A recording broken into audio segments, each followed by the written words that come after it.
So now IFCI limited अब देखिए 54 रुपए का प्राइस हमें देखने को मिला है, 5.5% की गिरावट के साथ क्लोजिंग है। ऑफ कोर्स यहाँ पर जो है ना मोस्टली पीएसयू स्टॉक्स ऐसे ही गिरते चले जा रहे हैं, ऐसे ही क्लोजिंग दी है। लेकिन यहाँ पर बहुत ही अच्छा न्यूज यहाँ पर आया है। न्यूज क्या है ये समझते हैं। बहुत ही इन्वेस्टमेंट भरा यहाँ पर न्यूज है। अगर आप देखें आईएफसीआई लिमिटेड के लिए करेक्शन है, लेकिन न्यूज बहुत अच्छी है आपके लिए। सो बेसिकली पीएसयू का जो सिनेरियो है वो बहुत गड़बड़ा चुका है। चाहे आप रेलवे स्टॉक से लीजिए, डिफेंस स्टॉक से लीजिए, या फिर कुछ भी अगर आप उठा के देख लें, सब में सबसे ज्यादा करेक्शन देखने को मिल रही है पीएसयू स्टॉक्स में। बाकी स्टॉक्स में है, लेकिन पीएसयू स्टॉक धड़ाधड़ गिरे जा रहे हैं। एंड उनमें से एक नाम है आईएफसीआई लिमिटेड, जिसको टर्न अराउंड के लिए चुना गया था। अब यहाँ पर अगर आप बात करें ईयर टू डेट की बात करें तो 86.21% का ही यहाँ पर प्रॉफिट बचा है। 1 जनवरी को इसका प्राइस था 29 रुपए। इस स्टॉक का जो हाई था वो 91 रुपए था। एंड उसके बाद हमें देखने को मिला है 54 रुपए पर। लेकिन खबर बहुत अच्छी है, इन्वेस्टमेंट आया है इस स्टॉक के अंदर बहुत लंबे टाइम बाद। तो बात इतनी सी है कि कब बोला था सेल के लिए, एंड आज के टाइम में पीएसयू के अंदर वही चीजें हो रही हैं जो मैं ऑलरेडी आपके सामने बयां कर चुका हूं। मोस्टली पीपल जो है ना यहाँ पर अलग हट गए थे ये बात सुनकर, क्योंकि मैंने बहुत स्ट्रिक्टली बोला था कि बेच कर खड़े हो जाइए, कुछ तो बेच लीजिए, कुछ शेयर्स ही बेच लीजिए एटलीस्ट, लेकिन अपने पॉकेट में कुछ रखना है। मोस्टली पीपल्स को बहुत ये बात जो है ना आखिरी अच्छी नहीं लगी। लेकिन आज के सामने जो हकीकत है वो मैंने आपको महीनों पहले बता दिया था कि कुछ ऐसा होगा जो कि आप नहीं सह पाएंगे। आपके सामने ट्रैप एक देखने को मिलेगा, एंड वही चीज होती हुई दिख रही है। आईएफसीआई में भी आपको यही समझाया था कि विदाउट टर्न अराउंड आपके सामने जो प्राइस है वो काफी ऊपर देखने को मिल रहा है। कहीं ना कहीं आपको जो 3 ट्रिगर, इंतरिम बजट, उसके बाद इलेक्शन, उसके बाद full budget, and full budget के होते ही आपको जो है ना मुनाफा वसूली कर लेनी चाहिए, क्योंकि टर्न अराउंड के बिना ये स्टॉक ऊपर आ गया है, आपको बेचकर खड़े हो जाने चाहिए। थोड़े से शेयर बचा लीजिए, लेकिन मोस्टली यहाँ पर शेयर जो है वो बुक करना है। वही चीज हुआ, जैसे ये ट्रेंड लाइन जो है वो टूटती है, मोस्टली पीएसयू स्टॉक्स में ये ट्रेंड लाइन टूटी है। एंड इन सब के बारे में मैंने डिटेल बताया। शायद हो सकता है कि पूरे यूट्यूब पर आपको जो है ये चीजें देखने को ना मिली हो, जितना मैंने इसको कवर किया है डिटेल में। ये हकीकत है। मैं कोई रोज बोनस बांटने वाले में से नहीं हूं कि एक पर एक बोनस दे रहा है एफसीआई, पकड़ लो इस स्टॉक को। मैं रोज यहाँ पर कोई ना ऐसे फालतू की बात नहीं करता हूँ, कोई भी फेक न्यूज फैलाने का काम नहीं है।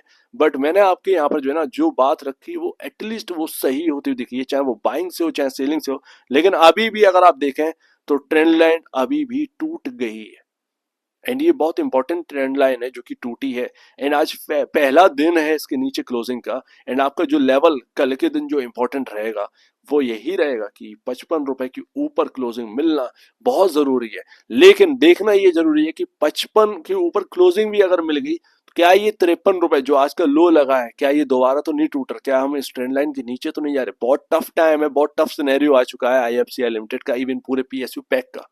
तो अच्छी बात ये हुई है कि प्रेसिडेंट ऑफ इंडिया लगातार यहाँ पर जो है कंटिन्यू वही होल्डिंग बनाए हुए हैं। ऑफकोर्स वो सेल नहीं करते हैं कभी भी। एफआईआईज यहाँ पर जो है ना बेच बाज कर नहीं निकले हैं, 2.54% अभी भी होल्ड कर रहे हैं। एंड क्वार्टर दर क्वार्टर बेसिस पर ये होल्डिंग बढ़ाई है, ये बहुत अच्छी बात है आईएफसीआई लिमिटेड के लिए। डीआईएस अगर आप देखें तो कम हुए हैं, लेकिन लेकिन लेकिन सितंबर के महीने में ये दोबारा लौटे हैं, बहुत ही अच्छी बात है। यही न्यूज मैं आपको देना चाह रहा था कि म्यूचुअल फंड की तरफ से बहुत अच्छी न्यूज है, बहुत अच्छी खबर है। अब भले ही वैल्यू कम हो इन स्कीम्स की, कम खरीदारी करी हो, बट बहुत जबरदस्त यहाँ पर जो है ना स्कीम्स आई हैं। आप देखेंगे अगस्त का डेटा तो आपको ये म्यूचुअल फंड्स नहीं दिखाई दे रहे होंगे। बहुत सारे म्यूचुअल फंड्स नहीं है, कुछ ही गिने चुने म्यूचुअल फंड इस स्टॉक को होल्ड कर रहे थे। बट सितंबर में खरीदारी करी गई है आपका Nippon India, SBI Nifty small cap 250 index fund. ऐसी बहुत सारी स्कीम्स आ चुकी हैं जो पहले यहाँ पर होल्ड नहीं कर रही, तो ये अब आए हैं। एंड मैं बता रहा हूं ना कि यहाँ पर ना टर्न अराउंड का सब लोग वेट कर रहे हैं।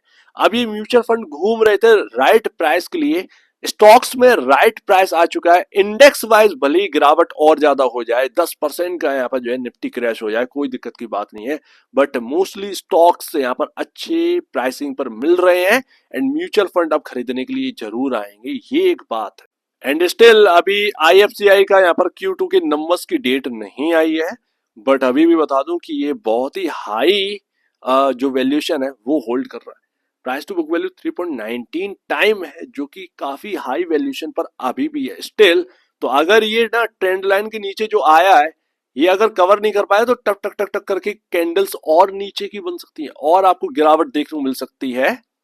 हो सकता है कि 4 जून का प्राइस जो है वो आपको देखने को मिले। 4 जून को मोस्टली सभी स्टॉक्स गिरे थे, पीएसयू स्टॉक्स भी गिरे थे। जो प्राइस यहाँ पर जो हमें देखने को मिला था, शायद वहां तक की गिरावट हो सकती है। वो गिरावट कहां तक हो सकती है हम बात करेंगे, but price to book value जो मैंने कहा ना कि काफी महंगा है। आप पीएफसी एंड आरईसी से देख लीजिए, 1.41 टाइम, 1.94 टाइम। मैं आपके सामने ये स्टॉक रखे थे 180 170 के आसपास, ये स्टॉक घूमते थे। आज की डेट में पूरा पीएसयू क्रैश हो चुका है। मैंने बहुत बहुत बोला था कि आईआरएफसी को लेने की जगह ना पीएफसी या आरएसी ले लीजिएगा, ज्यादा बेहतर रहेगा। आज की डेट में मोस्टली पीएसयू स्टॉक्स ढह गए हैं, टूट गए हैं। लेकिन जो मैंने आपको कॉन्फिडेंटली कहा था कि ये स्टॉक्स को बाई करना है, वो आज देखिए अभी भी स्टिल आपको रिटर्न बनाकर दे रहे हैं। एंड 52 वीक हाई से ज्यादा नहीं टूटे हैं, ऑल टाइम हाई से ज्यादा नहीं टूटे हैं। तो ये होती है क्वालिटी। एंड ये आपके सामने रखी है पिक्चर, जिसके बारे में मैं ऑलरेडी बता चुका हूं। तो ऐसी कोई बात नहीं है मैंने आपके सामने नहीं रखी हो, बस लोग जो है ना वो अचानक से निगेटिव देखने लगे मेरी बात को, बस इतना सा ही है।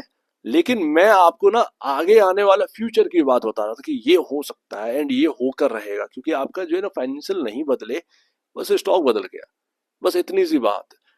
तो ये चीज रही है।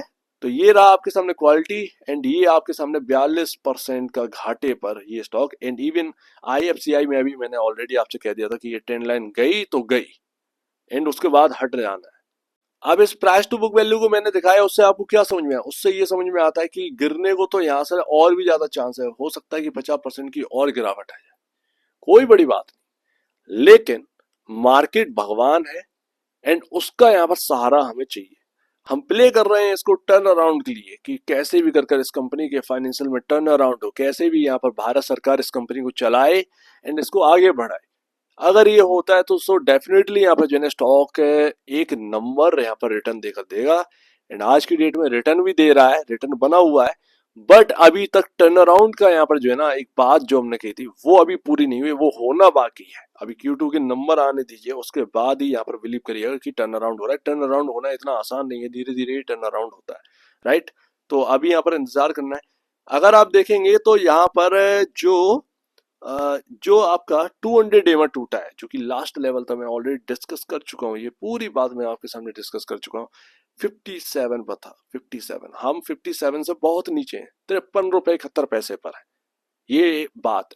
तो हम 200 EMA के नीचे हैं, हम ट्रेंड लाइन के नीचे हैं, जो कि इंपॉर्टेंट थी, जो आपकी 16 रुपए से स्टार्ट हुई थी या 20 रुपए से स्टार्ट हुई थी। हम उस ट्रेंड लाइन को तोड़कर नीचे आ गए, पहला दिन है। क्या हम उसको कवर कर पाएंगे? ये कल और परसों में पता चल जाएगा बॉस। होना क्या है आईएफसीआई के अंदर, तो ये देखने वाली बात होगी। बट 4 जून का जो लो है आपके सामने, वो लगा था आपका 50 या 49 कह सकते हैं, 49 रुपए का। तो बहुत ज्यादा दूर नहीं है, 53.71 पर खड़ा है। यानी कि ज्यादा से ज्यादा 8% का और ज्यादा करेक्शन हमें देखने को मिल सकता है। एंड अगर ये 4 जून के लो से घूम गया तो बहुत अच्छी बात है, ट्रेंड लाइन के ऊपर आ जाए और यहाँ पर मूविंग एवरेज के ऊपर आ जाए। लेकिन इतना आसान नहीं है, क्योंकि मूविंग एवरेज भी टूटा है, ट्रेंड लाइन भी टूटी है। अब देखते हैं यहाँ पर होता क्या है, यही तो सबसे बड़ी ट्विस्ट वाली बात है। अब जो लोग बाई करते करे हुए बैठे हैं ना 70 रुपए 80 रुपए, वो तो बेचने के लिए भी नहीं रहे, समझ रहे ना, बेचने के लिए भी नहीं रहे। वो कहाँ से बेचेंगे? इतना लॉस कैरी करना पड़ेगा, लॉस कैरी करने के लिए कोई तैयार नहीं होगा।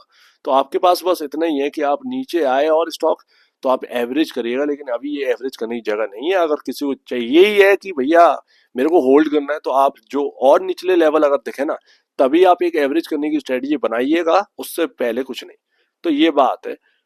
लेकिन मेरे ख्याल से ये 49 48 के लेवल बचने चाहिए। अब देखते हैं यहाँ पर क्या रहता है आईएफसीआई के अंदर, जो होगा देखा जाएगा। लेकिन कहीं ना कहीं नए खरीदारी के लिए समय आ चुका है। ये तो बात क्लियर है कि अगर थोड़ा सा भी और हमें करेक्शन देखने को मिलता है इस स्टॉक के अंदर, तो वो करेक्शन एक अपॉर्चुनिटी की तरह हो सकता है कि जो कि आपको जो है ना, जो 90 या 80 पर नहीं मिल रही थी, वो आपको इतना प्राइस डाउन मिल रहा है। कहीं ना कहीं आपको इधर देखने को मिल सकती है, अच्छी प्राइसिंग देखने को मिल रही है, अच्छी खरीदारी हो सकती है।